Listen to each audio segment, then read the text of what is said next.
Hey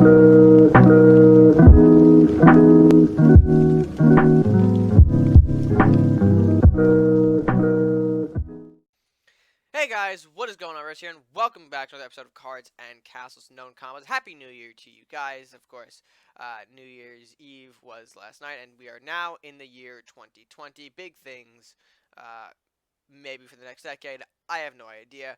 But today we are going to be taking a look at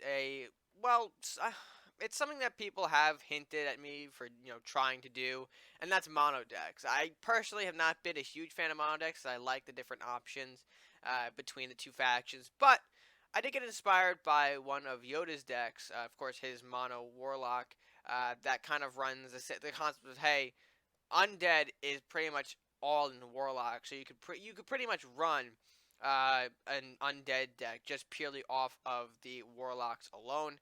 And I didn't want to take a crack at it myself. I didn't want to try that, so I do want to give some credit and inspiration. I don't know if this is his deck list because, hell, I didn't talk to him about making this deck, so if the lists are similar, or, I mean, they're going to be similar, but if they're exactly the same, that's a big coincidence. But anyway, with that being said, enough of me rambling in the intro. Let's go ahead and take a look at the deck list to show you guys what we are working with for the Mono Zombo deck. Alright, and here's our deck list for those Mono Zombo decks. And honestly, like I mentioned, this is pretty much a pure undead deck list. I mean, it keeps the idea that, hey, nearly all of these swarm elements that normally comprise a undead deck, whether in mono warlocks or green-red pirate warlocks, everything is kind of found within the warlock faction. So the idea is just kind of mashing that all into one deck list without the support of pirates, of course, without the gold gain, from con artists, from Southward Captain, from Robins to maybe ramp into something like an early Ragnarok, an early Darkness. You're just kind of purely going off of the Warlocks for this one, and I think it turned out pretty well. You obviously have your big stars for Undead, your Darkness, and your World Breaker, your Ragnarok, if you will. Both kind of the stars of the show here. Currently, I'm sitting at 3 and 2 as for the big boys. I'm thinking maybe going the opposite, maybe putting World Breaker at 3 and Darkness at 2 for now. Because I do realize that there are probably a lot of Swarm counter, or at least people run a lot of Swarm counters if they're running Warlock decks. You've obviously got the Flamestorm and the Dragon's Fire, but you also have Swordsman, the Arm Lightning, Chain in general. So there are a couple more factors out there that could maybe force my hand to throw it at a 2 and 3 or out of the 3 and 2. Obviously, I may want to tip Ragnarok into that 3 scale, but currently I'm just kind of playing around with those numbers. If you guys want to, feel free to try out to the 3 and 2, 3 on Ragnarok, 2 on Darkness. But regardless, what else do we have in this deck? Obviously, you've got the Mordok as your sort of scary late game unit, other than Darkness and World Breaker. The deck also does go a little bit more into the buff game. You've got the Blacksmith, obviously, you've got the Armory, but now this time in the Mono Warlock, you have a bit more space to open up a third Necromancer. So, of course, the third Necromancer is added in here, giving us a little more stat power to all of our undead units. Burns, you got Dragon's Fire and Blue Firebolt, I believe. Yep, just double checking, yep.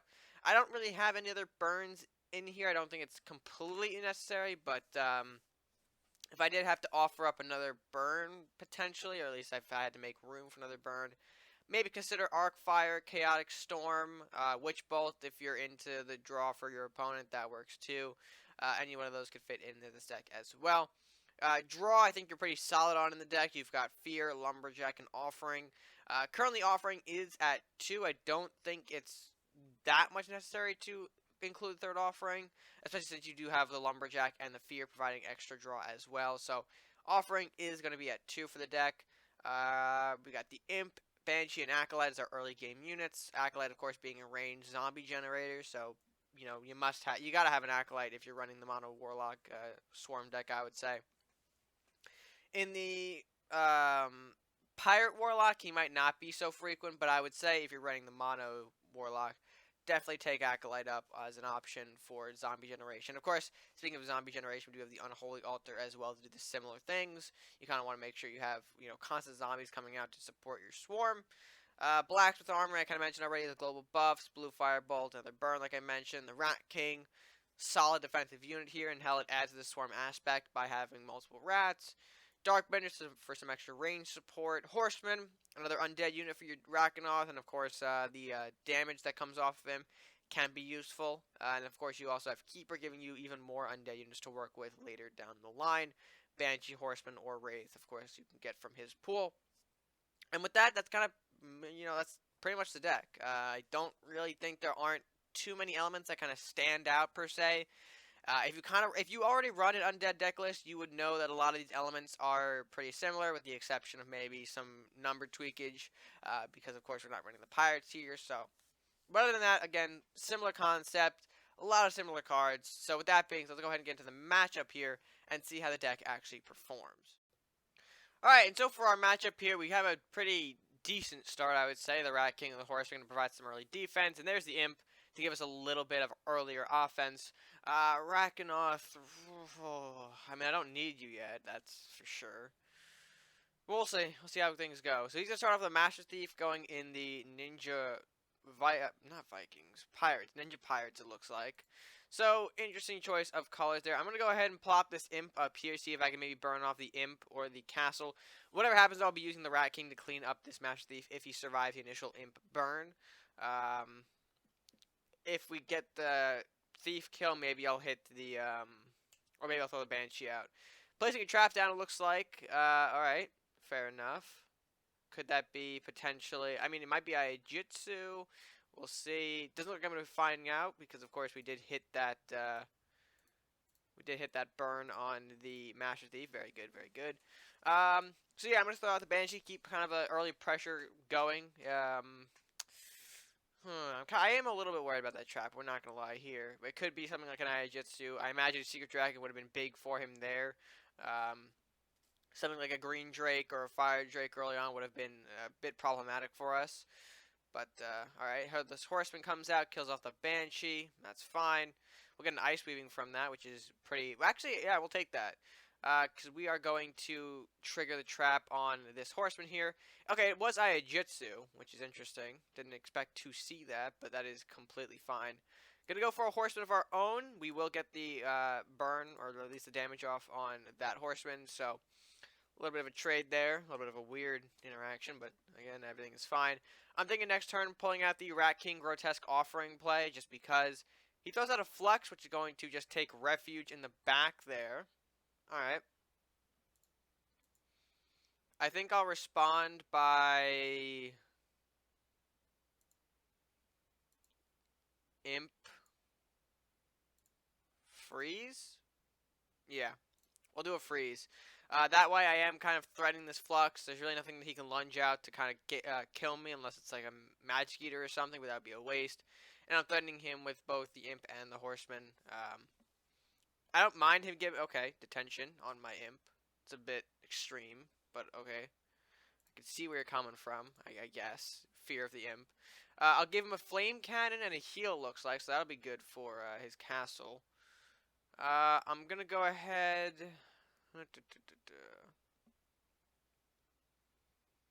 Let's just go with the Darkbender since we have this, or we have this board presence, or at least we can set up board presence with the Darkbender, or maybe going a Rat King Grotesque in the next play to get our hand a little bit more filled up, because we are lacking a bit on cards. Doesn't look like he's got that problem. It looks like, judging by his hand, but not gonna lie, the Ninja Pirates do give me a little worried because of the shenanigans that happens in those colors. Obviously, Koru's Scope, pretty much the biggest offender in these colors, so I hoping to avoid that.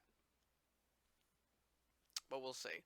I think we do need some undead units right now, because if we want to make use of this Rakanoth, we need to start getting those undead units. And right now, we currently have none sitting in our hand. We do have some draw to get to them, but we don't have an undead unit per se. I think our only two we've encountered are the Banshee and the Horseman, both of which we kind of lost in that earlier mid-game, so it is what it is. Flame Cannon, okay, he goes for the Darkbender. It's a bigger target, but that's all he's going to play. Interesting. I'm going to hold off on the Acolyte for now. Instead, we're going to go with the... yeah, we'll go with the Rat King draw, I think. Yeah. We'll go with the Rat King draw. And we'll pick up Darkness, and we'll pick up the Altar. We could set up... yeah, we're going to place the 2 rats over here to set up for a potential Altar play in the next turn. Maybe pair that with an Imp, depending on what he throws out. We haven't seen a lot of units from him. We've only seen the Horseman. There's a Masuda. Alright. I think he's going to hold the Masuda back, potentially. And there's a Sea Witch. Okay, Castle Heal. Figured that was coming eventually. Might as well get it out now, I guess. Fair enough. Okay. Not smart at all. No. That's a big no, Chief. This is not what you do. Because, of course, that Sea Witch just... Alright. We'll do this. We'll do this. We'll bring out the Imp again. And we'll bring out a Lumberjack. We'll move the Rat up 1. Because, I guess, why not? And then we will set up with an Acolyte moving into turn 9. So that way we can possibly pop the Acolyte off in the castle. Move a zombie forward. And do some big Rakanoth damage. Maybe even to secure the game. I doubt we'll be able to secure the game with that play. But, you never know. So Dragonite comes out. The Dragonite kind of lunges forward. You don't got a companion. You got Daggerstorm though. Okay. Alright, good spread. Good spread. Did hit the Imp, which is going to be big for him. We will take out the Dragon Knight with the rats down here. We'll move the Darkbender up as well. We'll pop the Faithful Drake. Rats come down, surround and eliminate this boy right here. Move the zombie up over here in case things go south. Armory plant back here. Yep, that actually we'll even do better. We'll sacrifice a zombie here for the Grotesque Offering. So we will get some more draw in our hand. And honestly, I mean, this play is just to set up a Rakanoth next turn. I don't think he's got much left. Okay, that could be... Nope. If it was a Stone Drake, we would have lost our Darkbender right there. But it looks like we don't lose Darkbender. Which is fine. We'll take it. Darkbender is getting a bit of damage dealt to him. We're going to go ahead, be a little aggressive here with the Acolyte. We're going to rush him forward. Of course, we mentioned this before. Big Rakanoth explosion time. We'll do that. Move him up there. I'll push the Darkbender back a little bit just in case. And then, of course, I think you can go here. Although I don't think that's going to really mean a whole lot. Because, honestly, Rakanoth is the bigger threat, in my opinion. Because, you know, Rakanoth plus Darkbender here. One of these guys has to go in order for him to, you know, keep going with the game, and I don't think it's going to happen here. Phantom Strike comes out from a Swordsman. Okay. No. Yeah, there's not enough really to deal damage. Okay. Acolyte got some damage dealt. Fantastic. But yep, that is going to be the end of the game, it looks like. So I don't even have to... Yeah, the Darkbender only had 1 bleed, so of course we could do this. Move him out of the way. Darkbender comes up, pops the castle. Rakanoth comes in, shoots some fire down, and that will end the game. Pretty effective, pretty simple stuff there. I mean, like I mentioned, the deck isn't really too complex. You kind of play it as a normal undead deck, kind of what we kind of saw here. And, of course, hopefully your opponent doesn't have those big swarm counters. Swordsman actually could have been a good counter to Eternal Darkness if I decided to play that, so I'm glad I went with the Rakanoth instead of the Darkness, because we would have lost a lot of zombies there. But overall, I do think there were some mistakes in that game on his part. Obviously, the Sea Witch, the biggest misplay, moving it right in front of the Rat and essentially just throwing that card away. Not something you want to do, but hell, it can't be helped. You know, I guess things happen, mistakes happen. But with that being said, I would say that was a pretty effective demonstration on the Mono Zombo deck. With that being said, guys, I hope you did enjoy this edition of Known Combos. It's a little shorter today, but of course I'm still trying to step back into it slowly. Of course, the holidays with New Year's kind of just happening.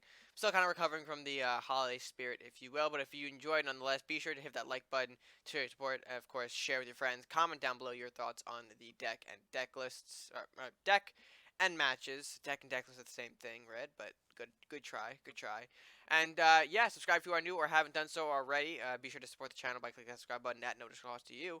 Maybe notification bell as well if you want to be notified for when uploads go live. And with that being said, that's going to do it for me for now. So, Until next time, guys, stay gaming.